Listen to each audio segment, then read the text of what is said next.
Magandang umaga! Kumusta po? Narito po ulit ang update natin para sa lagay ng ating panahon.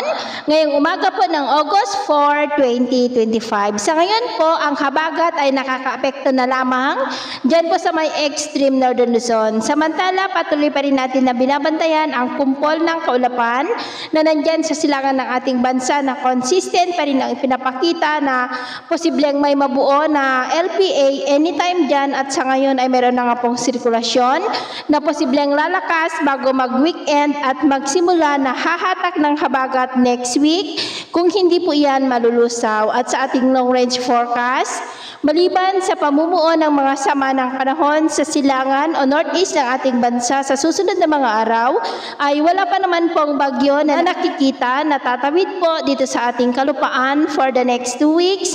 Ngunit ang susunod na bagyo dito sa loob ng ating PAR ay tatawagin po sa local name na Bagyong Fabian. At sa lagay ng ating panahon, ngayong madaling araw ay maayos naman ang panahon sa malaking bahagi ng bansa pero may tsansa pa rin ng mga isolated rains.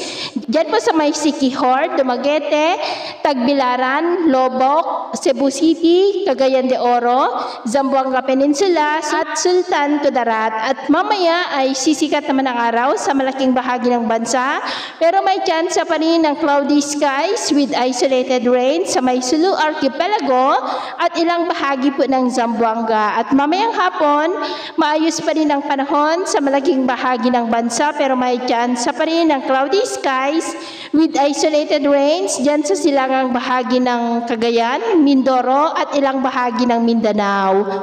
Kaya kung lalabas po tayo sa ating matahanan, ugaliin lamang po natin lagi ang magdala ng kahit anong panangga natin sa init ng araw at proteksyon na rin po sa mga biglaang buhos ng ulan. At sa atin naman pong mga baybayin, dahil sa habagat ay maalon pa rin sa mga baybayin po ng Batanes at Babuyan Group of Islands ng mga alon, ay posible po na aabot hanggang sa 1.8 to 2 meters height. Kaya hanggat maaari po, ay iwasan na muna natin ang papalaot dyan sa mga may kulay pula para mas makaiwas sa mga sakunang pangkaragatan. So ito ang latest update natin sa araw na ito. At ako pumuli si James na nagsasabing sa kahit na pagsubok po na darating sa ating buhay, huwag na huwag po tayong mawawalan ng pag-asa. Thank you and God bless!